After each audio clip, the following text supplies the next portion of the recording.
The rain did not just fall. It screamed. It hammered against the tall windows of the Vance estate like 1,000 desperate fists trying to break inside. I sat in the dark living room, clutching a glass of water that had gone warm hours ago.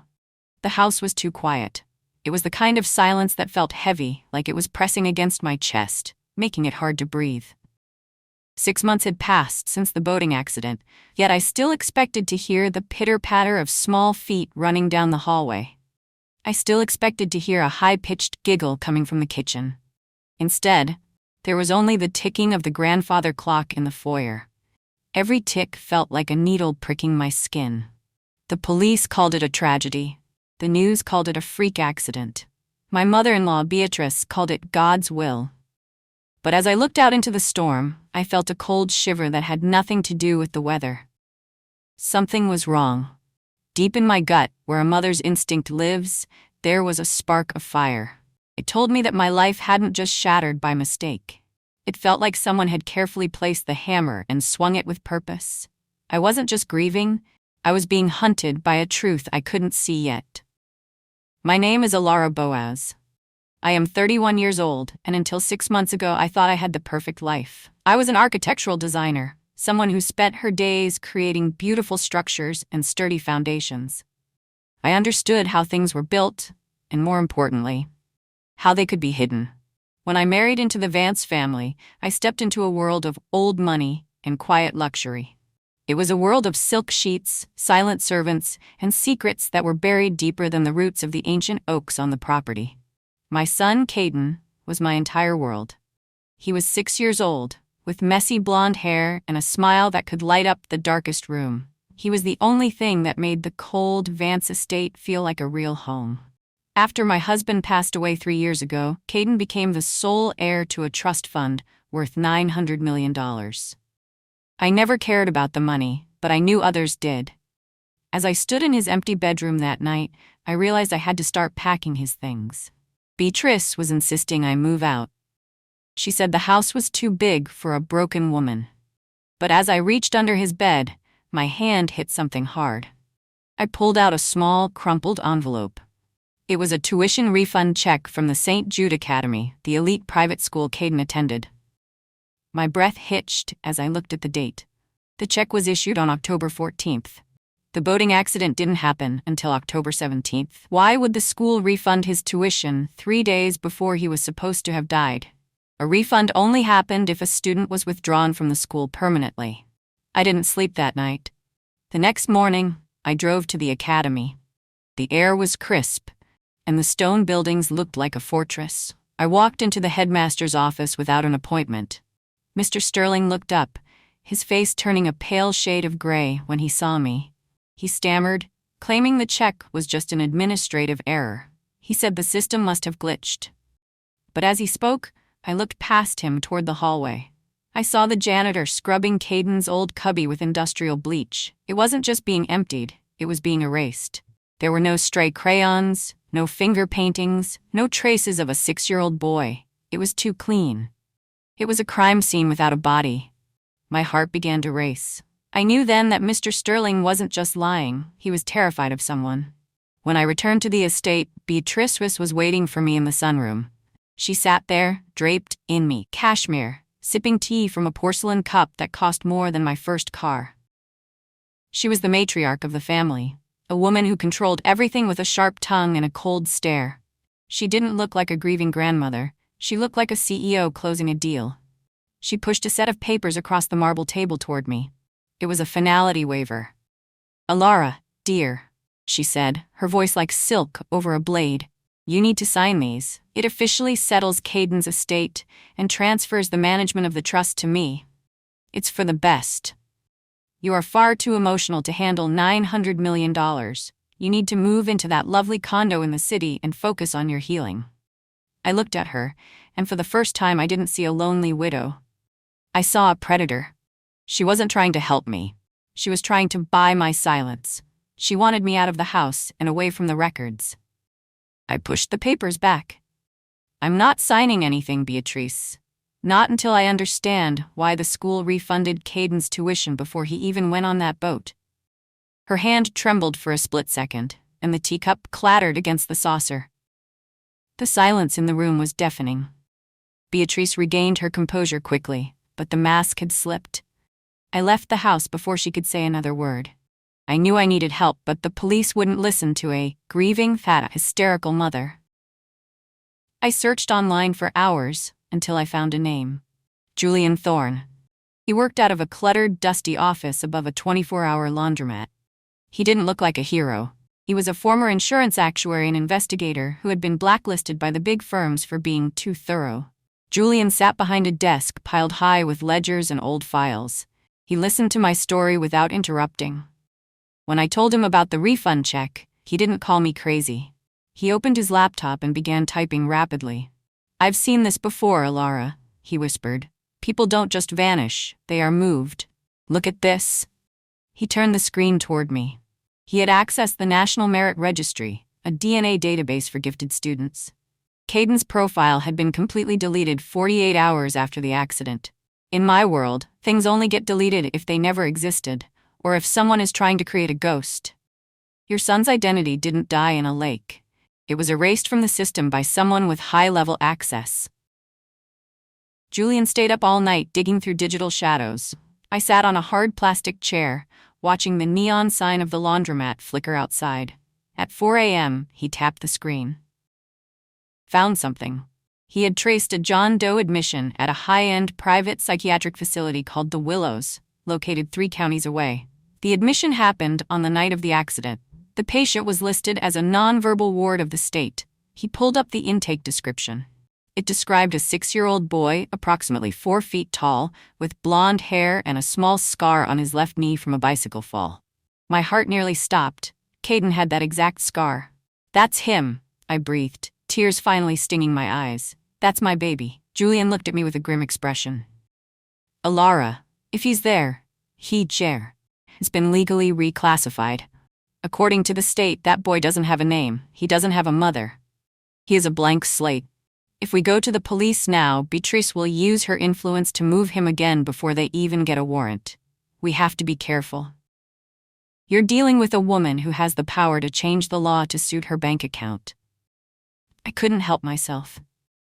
The next morning, I went back to the estate. I wanted to see Beatrice's face when she realized I knew. I found her in the garden, clipping roses with silver shears. I stood behind her and spoke softly. "I heard the Willows is a very beautiful facility this time of year, Beatrice. Do they have nice gardens for the children there?" The shears snapped shut with a sharp, metallic sound. Beatrice didn't turn around immediately. When she did, her face was a mask of pure ice. The grandmotherly facade was gone. "You are playing a very dangerous game, Elara," she hissed. "You are a common girl who married into a family of titans. You think you can challenge me? You are delusional. Grief has broken your mind, and everyone in this town knows it. I have spent decades building this empire, and I will not let a hysterical girl destroy it because she can't accept that her son is gone." She stepped closer, the smell of her expensive perfume suffocating me. "If you mention that facility again, I will make sure you never see the sun again, let alone a courtroom. Go to your room and pack. You're leaving this house today." She walked away, leaving a trail of ruined rose petals in her wake. I thought I could outsmart her, but I underestimated how fast Beatrice could move. 2 hours later, there was a knock at my door. It wasn't Julian. It was 2 men in dark suits and a woman holding a clipboard. They were accompanied by 2 police officers I recognized from the town precinct. The woman stepped forward, her voice professional and cold. "Elara Boaz? I'm Dr. Holloway. Your mother-in-law has filed an emergency petition for involuntary commitment. Given your recent history of delusional outbursts and harassment of school officials, a judge has signed the order for a 72-hour psychiatric evaluation." I felt the blood drain from my face. "This is a lie. I'm not crazy. She's hiding my son," I screamed, but the more I fought, the more hysterical I looked. The officers looked at me with pity, but they didn't stop the doctors. They led me toward a waiting transport van. Beatrice stood on the balcony of the estate, watching from above. She didn't look angry. She looked bored, like she was watching a bothersome insect being cleared away. They were going to lock me in a cell while they finished erasing Kayden. I realized then that the law wasn't a shield. In the hands of the Vances, it was a weapon used to bury anyone who got in their way. The evaluation center was just another gilded cage owned by Vance interests.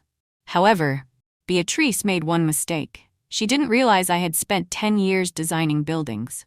I knew how ventilation shafts worked, how service elevators were timed, and where the blind spots and security cameras lived. During my first night, I didn't sleep. I used a plastic spoon to unscrew the vent in my bathroom. It took hours of agonizing work, but I was fueled by a mother's rage. I crawled through the narrow, dusty shafts for what felt like miles. My hands were scraped and bleeding, but I didn't care. I found the service exit behind the kitchen laundry. I slipped out into the pouring rain, a fugitive in my own town. I didn't go to the police. I ran 5 miles through the woods until I reached a payphone at a gas station. I called Julian. "Pick me up, now." 10 minutes later, his battered sedan pulled into the lot. I jumped in, smelling of grease and desperation. "We have to move fast," I told him. "Beatrice thinks she's won. She's going to move him tonight because she knows I'm out of the house. We have 24 hours to get to the Willows before Kayden disappears forever." The drive to the Willows felt like an eternity. Julian drove through the back roads to avoid the main highway where police might be looking for me. As we drove, he explained the gravity of the situation. "This isn't just a kidnapping, Elara. It's a heist. Beatrice's textile empire is hemorrhaging money. She needs that 900 million trust fund to bail out her companies. But she couldn't get it as long as Kayden was alive and you were his guardian. By killing him and declaring you insane, she becomes the sole executor. She's not just erasing him, she's harvesting his inheritance." We reached the facility at midnight. It looked like a fortress disguised as a luxury spa. High stone walls, wrought iron gates, and security guards with earpieces. It was a place where rich families sent their problems to be forgotten. Julian handed me a fake ID and a blue jumpsuit he had swiped from a cleaning company. "I'll hack the gate and loop the camera feed for 10 minutes. That's all the time you have to get inside and find his room. If you get caught, I can't help you." I looked at the building, my heart thumping like a drum. I'm not leaving without my son. The inside of the Willows smelled like bleach and expensive lilies. I kept my head down, pushing a cleaning cart through the quiet hallways. My hands were shaking so hard, I had to grip the handle until my knuckles turned white. I found the children's wing on the 3rd floor. It was decorated with bright colors that felt sickeningly fake. I checked the room charts. Room 302 was listed as Patient Alpha. I pushed the door open. A small boy was sitting by the window, staring out at the rain. His hair, which had been blonde, was now dyed a harsh jet black. He looked thinner, and his eyes were glazed over, likely from the heavy sedatives they were feeding him. He didn't even turn around when I entered. My heart broke into a million pieces. "Kayden," I whispered. He didn't move. I walked closer and knelt beside his chair.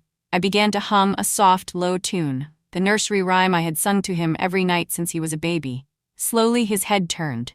His eyes struggled to focus. He blinked, a single tear tracking through the dark dye on his cheek. "Mommy?" he croaked.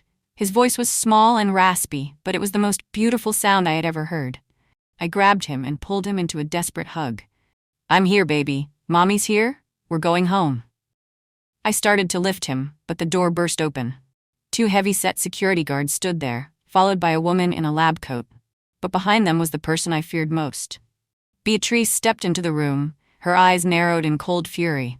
She didn't look surprised, she looked disgusted. "I knew you were a stubborn girl, Elara," she said, her voice dripping with venom. "But breaking out of a hospital? You've truly lost your mind. Look at this poor child. He doesn't know you. You are terrifying him." She turned to the guards. "Take the boy to the transport van, and call the police. My daughter-in-law has finally snapped. She tried to kidnap a ward of the state." The guards stepped forward. I held on to Kayden, screaming, but they were too strong. They ripped him from my arms. Kayden started to cry, reaching for me, but they dragged him out the door. Beatrice leaned in close to my ear. "You've made this so much harder for yourself, dear. Now, you won't just be going to a hospital. You'll be going to prison for the rest of your life." The guards threw me into a small, windowless holding room in the basement of the facility. I sat on the floor, my head in my hands, feeling the weight of total defeat. I had found him, and I had lost him again. 10 minutes later, the door opened, and Julian was pushed inside by a guard. He looked disheveled and defeated. He wouldn't look me in the eye. "I'm sorry, Elara," he whispered, his voice cracking. "They caught me at the gate. Beatrice, she offered me more money than I've seen in my entire life. She told me if I just led you here, she'd wipe my debts and get my license back." I stared at him, my heart turning to lead. "You betrayed us? You were working for her the whole time?" Julian finally looked up, and for a second, I saw something in his eyes that didn't match his words. "She has everyone on her payroll, Elara. The police, the judges, even the investigators. You never had a chance against the Vance name." He slumped against the wall, looking like a broken man. I felt a surge of pure hatred. I was alone. My only ally was a traitor, and my son was being driven away to a place where I would never find him. The guards left us alone to wait for the police. I turned away from Julian, refusing to speak to him. But then I heard a faint metallic click. I turned around and saw Julian standing by the door. He wasn't slumped anymore. He reached into his pocket and pulled out a small, encrypted flash drive. He leaned in and whispered directly into my ear. "I had to play the part, Elara. The room is bugged. Beatrice is watching the cameras. I needed her to think I broke, so she'd stop looking at me as a threat."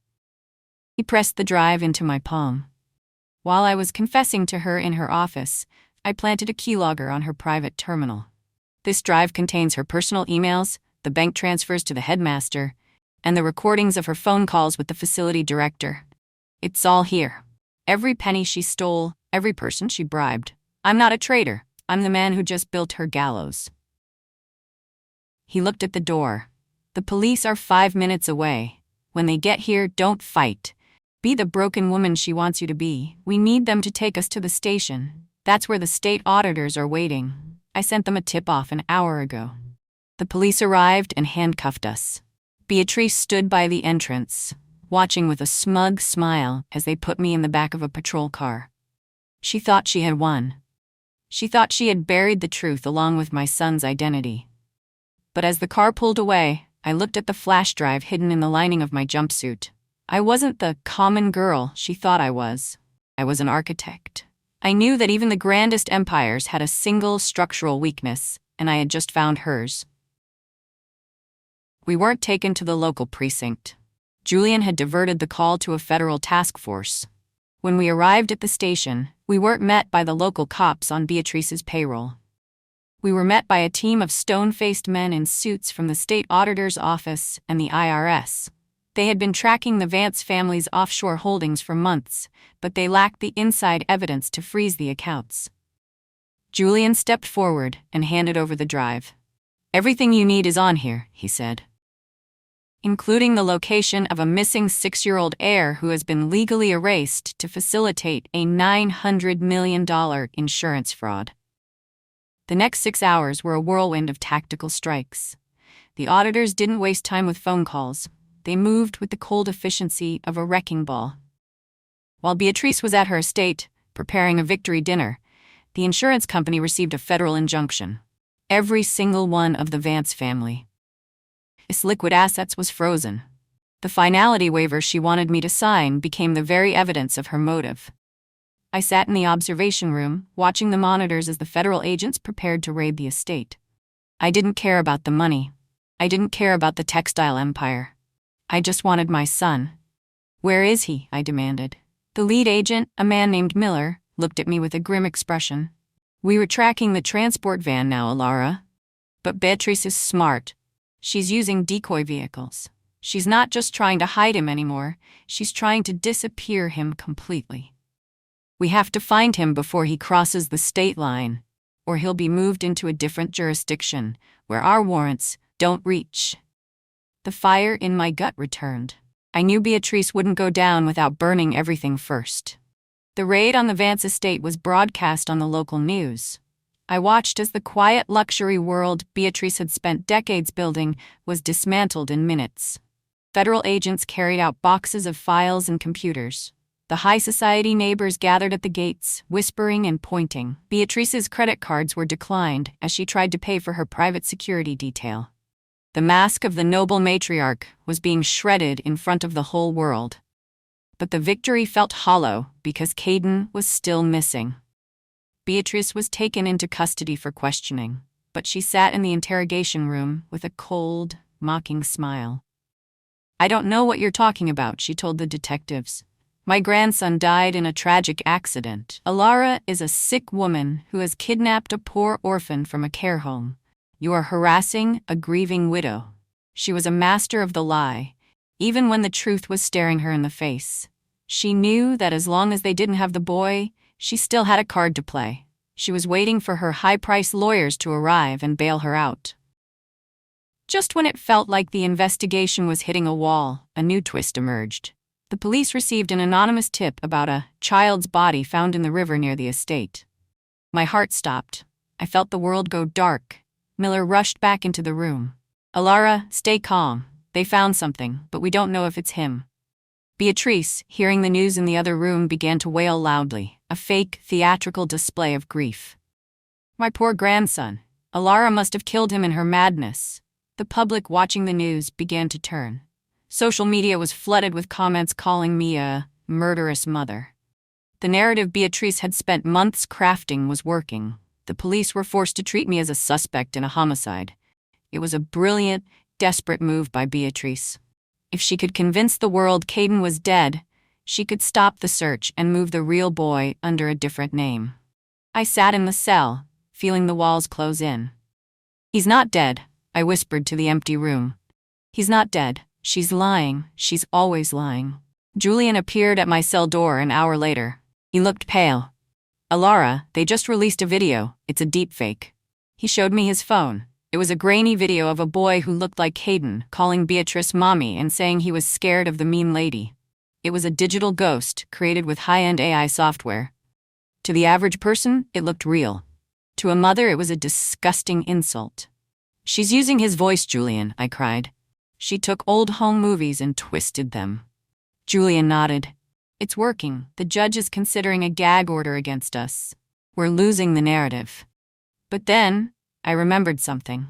I remembered the clean cubby at the school. I remembered the bleach. "Julian, Beatrice is obsessed with cleanliness and control. She wouldn't have killed him because he's her only legal path to the trust fund. But she's also arrogant. She thinks everyone can be bought. She overlooked the one person who actually touched him." I grabbed the bars of the cell. "The nurse at the Willows, the one who dyed his hair. She wasn't a Vance loyalist. She was just a temp. Bind her. She's the only one who can prove the boy in that video isn't the boy she saw yesterday." Julian found the nurse, a young woman named Sophie, hiding in a motel. She was terrified. Beatrice's men had threatened her, but she had something they didn't expect. She had a conscience, and she had insurance. When she was ordered to dye Kayden's hair, she had secretly kept his original blonde locks that she'd trimmed, along with a DNA-stained pillowcase from his first night at the facility. I knew it was wrong. Sophie sobbed when Julian brought her to the station. "They told me he was an orphan, but he kept crying for his mommy. I kept the hair because I thought maybe one day someone would come looking for him." Miller and the forensic team took the samples immediately. It was the smoking gun we needed. The DNA on the hair and the pillowcase matched my DNA perfectly. It proved, scientifically and undeniably, that Kayden was alive and had been at the Willows long after the boating accident. The body in the river was revealed to be a medical training dummy dressed in Kayden's old clothes. The deepfake was exposed as a fraud. The tide was finally turning. The courtroom for the emergency hearing was packed with reporters. Beatrice sat at the defense table, surrounded by 6 of the most expensive lawyers in the country. She still looked regal, still held her head high. When I walked in, she gave me a look of pure, unadulterated hatred. Her lead lawyer stood up and started his opening statement, claiming that the DNA evidence was tainted, and that the nurse was a disgruntled employee looking for a payday. He presented the fake death certificate and the witness statements from the boat rental company. "The law is clear, Your Honor," the lawyer barked. "Elara Boaz is legally deceased. This woman is a stalker who is obsessed with a child that isn't hers." I felt a wave of nausea. Despite all the evidence, they were still trying to use the law to erase my son. The judge looked at the piles of paperwork, appearing overwhelmed by the conflicting stories. It felt like Beatrice was going to win on a technicality. She leaned back in her chair, a small, triumphant smirk appearing on her lips. She thought she had outlitigated the truth. "I have one more piece of evidence, Your Honor." Julian's voice rang out from the back of the courtroom. He walked down the aisle, holding a tablet connected to the room's monitors. Beatrice Vance didn't just hide her grandson. She hid him in the one place she thought no one would ever look: her own home. The courtroom erupted in gasps. Beatrice's face turned from pale to a ghostly white. Julian hit play on the monitor. It was a live feed from a hidden camera he had placed inside a renovated basement suite under the Vance estate's guest house, a room that didn't appear on any of the official architectural plans I had seen. On the screen, we saw a boy. He was sitting on a bed, playing with a small wooden truck.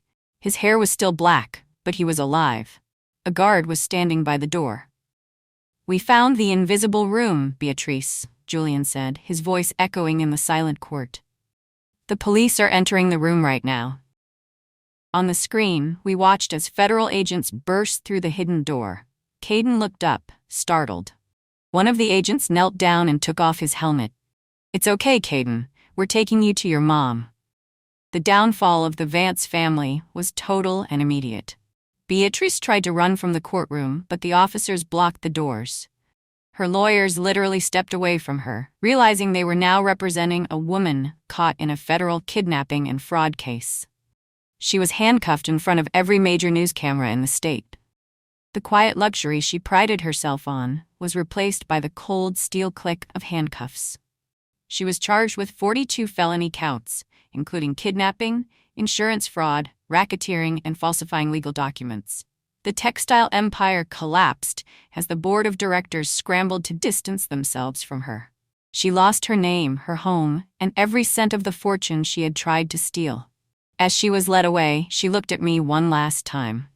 There was no ice left in her eyes, only the hollow stare of a woman who had gambled everything on a lie and lost. I didn't feel happy. I didn't feel vengeful. I just felt a profound sense of relief. The monster was gone. The architecture of her lies had finally crumbled under the weight of the truth. I stood on the courthouse steps an hour later.